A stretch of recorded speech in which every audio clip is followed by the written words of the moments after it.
প্রাণী।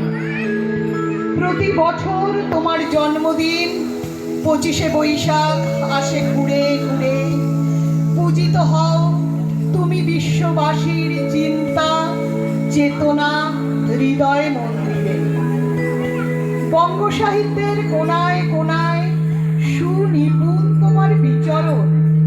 জন্মদিনে গানে ও কবিতায় আমরা করি তোমায় স্মরণ।